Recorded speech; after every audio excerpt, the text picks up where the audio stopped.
pour xool effectivement li nga xam ne tey moom la opposition bi wax ne que loi bi dafa ñëw pour restreindre les libertés individuelles saytu nañ ko xool nañ ko mais pour dire vrai ñun boo gis ñu loolu gis nga boo xoolee la loi 2016-29 du 8 novembre 2016 modifiant la loi numéro 65-60 du 21 juillet 1965 portant code pénal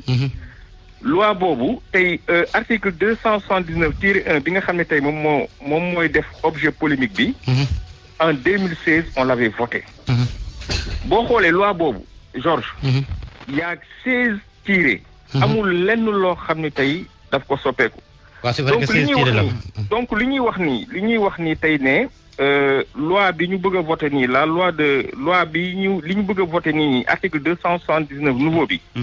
loolu nañ jàpp que ni depuis 2016 moo ngi woon ci code pénal bi Georges xam nga lan moo ci changé dañ ni parce que la loi de 2016 bi prévoir li ñu reprendre ci article 279-1 nouveau bi ñu waaj a voté xam nga lañ ci changé en 2016 dañ ñu woon travaux forcés à perpétuité en 2021 bii ñuy waaje ci ñu ni léegi duñ ko def travaux forcés à perpétuité dañ koy def réclusion criminelle à perpétuité Georges loolu rek moo ci changé maintenant nouveauté bi boo xoolee tey boo xoolee exposé des motifs xam nga ñun on a ratifié toutes les conventions dafa am lu ñuy wax la confiscation des biens moom la ñu tuddee ONCRA parce que ñun également au niveau parce que on fait partie des Nations Unies dafa am ay recommandations yoo xam ne dañu koy def bi ñu defee bi ñu saytoo dañ ñu waroon nañ am benn organe boo xam ne en matière de recouvrement des avoirs nit ki bu ñu ko daanee ñu mën a saisir li nga xam tey moom mooy ay biens mais également la responsabilité morale la responsabilité pénale des entreprises comme ay personnes morales ñu mën leen encadrer mais également piraterie en matière maritime Georges loolu mooy nouveauté bi maintenant nag man franchement bëggoon naa ñu wax ma ci lan tey loi bu bees bii nii lan lay restreindre les libertés individuelles parce que li ñu nekk ci allo ñu ngi lay déglu baax li nekk ci loi bu bees bi article 279-1 nouveau bu bees bii nii bu ngeen demee na ñëpp tey may wax sénégalais yi nañu jël seen code pénal de 2016 ñu lire article 279-1 ancien boobu amul lenn loo xam ni dañ ko changé association de malfaiteurs ay manifestation yoo xam ni dafay déborder ci ay troubles à l'ordre public yoo xam ne dafa lié ak acte terrorisme loolu depuis 2016 dañ ko prévoir même li ñuy wax ne tey ñi nga xam ne dañuy jàllale yenn information yi parce que am na ñu ne bon tey képp ku jàllale information ci yenn kii dañ lay considérer comme un terroriste loolu 2016 loi bi daf ko prévoiroon dem na sax ba ni mais information boobu bu dee dafa lié à des actes terroristes donc lii nii ça concerne des actes terroristes képp koo xam ne yow la ngay def liéwul ak acte terroriste wax dëgg yàlla loi bi concerné wu la donc les mots il faut aussi ñu xam que bu ñuy wax ne ay manifestations moom mooy les infractions liées aux technologies de l'information et de la communication waaw parce que foofu li ñu wax mooy lépp loo point 15 bi la sax d'ailleurs lépp loo xam ne dafa lié ak terroriste la ñu wax waxuñu tey ça n'a rien à voir koo xam ne da nga dem tey marche manifester sànni xeer policier loolu bu ñu la si jàppee naka lañ la mën a considérer comme un terroriste lii boo xoolee chapitre bi on parle des infractions liées à des actes terroristes ñun nag démb ci guddi ba léegi sens bu nekk ñoo ngi lire loi bi wax dëgg yàlla mais franchement gisuñu ñun suñu aqulaay taala rek moo tax ñuy wax gisuñu ci lenn loo xam ni peut-être lié na ak une quelconque restriction des libertés publiques maintenant nag ñi nga xam ne ñoo ngi soulever mbir moom ñoo ngi xaar également ñun ñu guider ñu wax ñu effectivement tel point wala tel point xaw na lié ak dafay restreindre les libertés mais est-ce que kon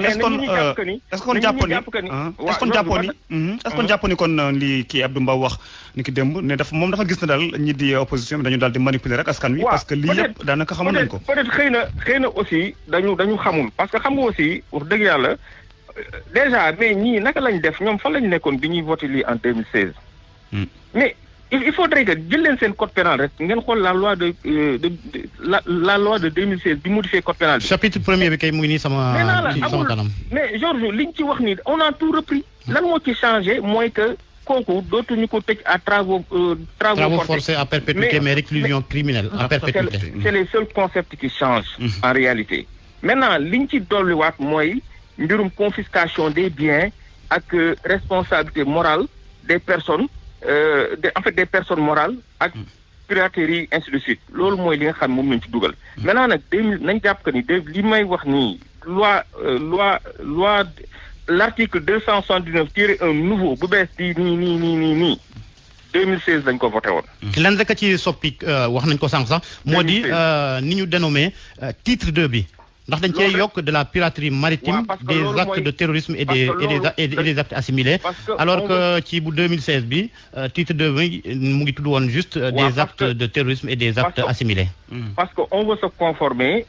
aux instruments internationaux. On a pris les engagements internationaux donc il faudrait que yooyu aussi ñu mën a nekk en conformité maintenant nag man li ma bëggoon rek ñu wax mooy que ni nañu xam ni que li ñuy wax ni article 279-1 nouveau bii. depuis 2016 moom woon suñu code pénal Georges virgule changé wuñ ko ci.